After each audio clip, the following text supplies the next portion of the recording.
Mesdames et messieurs, bonjour, bonsoir. Je suis Patrick François et bienvenue sur Haïti Culture et Perspective. Dans l'émission d'aujourd'hui, nous allons parler de l'année 2024, une année importante pour le destin d'Haïti, une année d'élections dans le monde. En effet, près de la moitié de la population mondiale est appelée aux urnes cette année 2024. Alors, qu'en est-il d'Haïti ?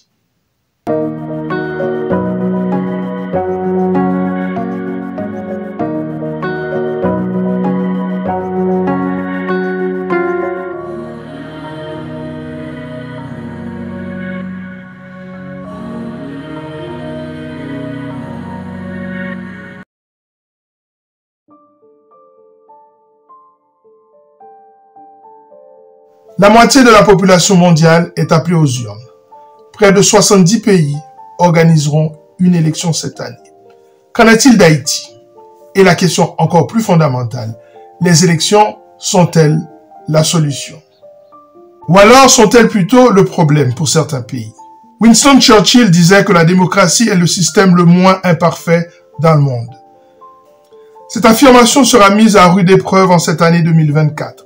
Tant les élections seront souvent l'instrument qui mène à la déstabilisation des sociétés.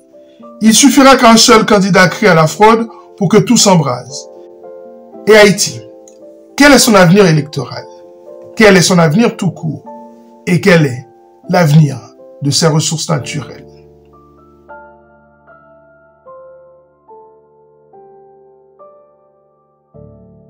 Le destin d'Haïti est lié à celui de Taïwan. Cette île que réclament les Chinois depuis 1949, selon le principe d'une seule Chine.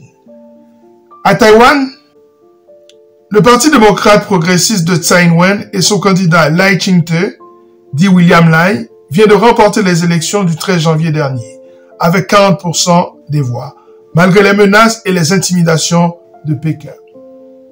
Le nouveau président Lai Ching-te, souvent vu comme un séparatiste radical, pourra-t-il garder dans son giron les pays qui, comme Haïti, ont choisi de maintenir des relations diplomatiques avec son île?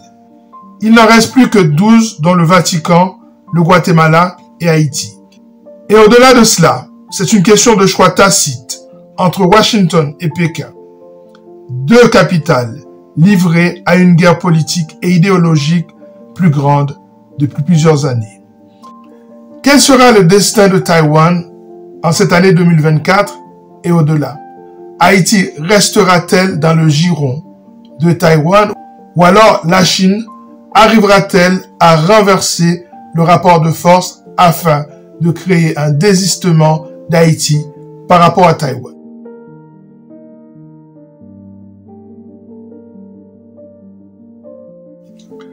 La Belgique aussi joue son destin. Mais cette fois, ces élections sont d'une extraordinaire importance. En Belgique, l'enjeu est de savoir si le pays subsistera aux élections, où le Vlaams Belang et la N-VA pourraient faire sauter le cordon sanitaire qui empêche qu'un parti démocratique fasse alliance et provoque l'arrivée au pouvoir d'un parti nationaliste. Vu d'Haïti, ces élections ne sont pas les plus importantes. Pourtant, en Europe où le régionalisme menace, en Espagne, en Italie, en France, en Grande-Bretagne ou ailleurs, c'est peut-être l'heure de l'ouverture de la boîte de Pandore et l'explosion d'un modèle européen qui se veut depuis plusieurs décennies fédéraliste. Comment la Belgique peut-elle continuer à être le modèle de l'Union européenne si elle est incapable de demeurer unie?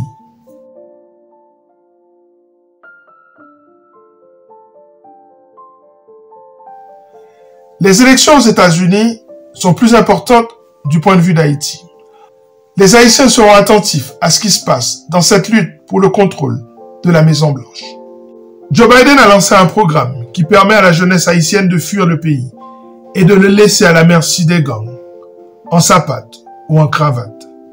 Tout porte à croire que, s'il est élu, Donald Trump mettra fin à cette politique.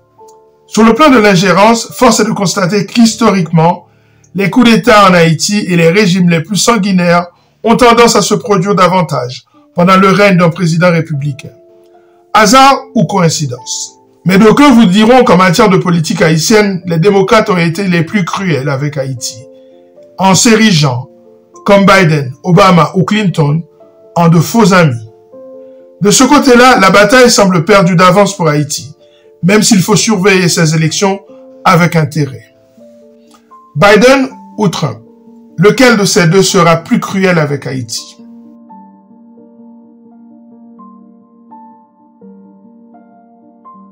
Il faudra aussi être attentif aux voisins dominicains. En effet, des élections générales auront lieu en République dominicaine le 19 mai 2024 pour élire un président, un vice-président, 23 sénateurs et 190 députés. Le président sortant, Luis Abinader, est rééligible. L'un des présidents les plus durs avec les Haïtiens est donné gagnant à tous les sondages, et ce, par une large majorité, ce qui pourrait lui donner la victoire dès le premier tour. Une telle perspective serait terrible pour Haïti, prise en griffe par cet homme qui semble vouer un dégoût et une haine viscérale de ce peuple de Noirs des Caraïbes. Vu d'Haïti, ces élections sont un enjeu fondamental, mais l'impression aussi d'une bataille perdue d'avance.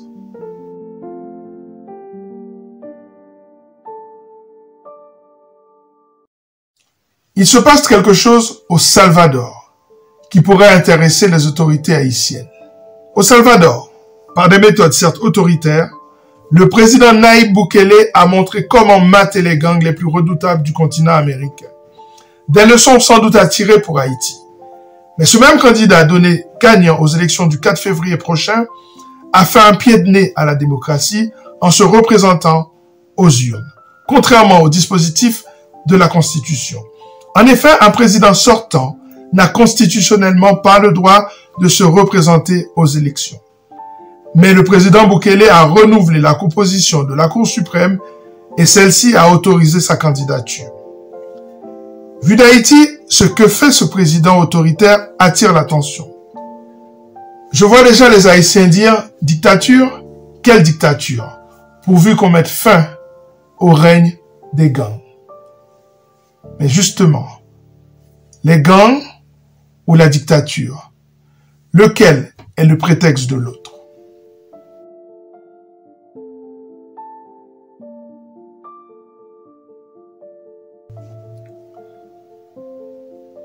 Autre que les élections au Parlement européen qui auront lieu du 6 au 9 juin 2024, il y aura des élections au Bhoutan, au Bangladesh, aux Comores, en RDC, en Indonésie, au Pakistan, en Finlande, en Azerbaïdjan, au Cambodge, au Sénégal, en Biélorussie, en Iran, en Suisse, en Irlande, au Portugal, en Russie, en Slovaquie, au Togo, en Corée du Sud, au Panama, en Inde, en Lituanie, en Macédoine du Nord, en Afrique du Sud, en Islande, au Mexique, en Mauritanie, en Croatie, en Uruguay, au Rwanda, au Sri Lanka, en Éthiopie, en Tunisie, en Algérie, au Ghana, au Liban, en Grande-Bretagne ou encore en Libye.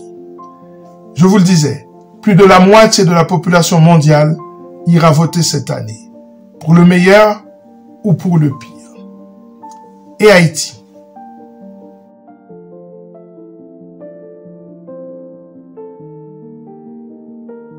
Les conditions pour le déroulement des élections ne sont pas réunies en Haïti. Il y a forcément une catégorie d'individus qui profitent de ce chaos et une élection serait aussi l'occasion pour celle-ci de renforcer ses privilèges. Pourtant, les principales figures politiques possèdent un parti et font campagne dans les médias et sur les réseaux sociaux. En Haïti, le décor est planté pour qu'une élection au risque de contestation fasse reculer ce pays encore plus en le plongeant dans un bain de sang. Oui, il y a un risque de bain de sang en Haïti en cas d'élection. Que faut-il faire alors? La question demeure. Himmler Rebu, ancien militaire, ancien ministre et spécialiste de la question de la sécurité, qui pense qu'avec une volonté politique, la question de l'insécurité en Haïti peut être réglée en quelques jours, disait récemment sur les ondes de Radio Télémétropole ceci. Toutes les conditions d'une révolution sont actuellement réunies en Haïti. Cette affirmation qui peut trouver en Haïti et ailleurs un certain nombre d'adhérents pose plusieurs questions. Qu'est-ce qu'une révolution d'abord? Peut-on qualifier de révolution une prise en otage du pouvoir haïtien? Comment définir les conditions d'une révolution? Et Haïti ne risque-t-elle pas davantage un coup d'État ou pire, une occupation? Mais surtout, si cette affirmation d'un ancien spécialiste de la sécurité est vraie, La question la plus évidente est la suivante. Comment peut-on organiser dans de telles circonstances des élections libres, transparentes et démocratiques? Mais d'un autre côté, comment accepter qu'un homme qui n'a jamais été élu puisse cumuler les postes de président et de premier ministre? Comme au Salvador, face aux situations désespérées, le peuple est prêt à livrer son sort à n'importe qui. Et c'est ça le danger pour la démocratie.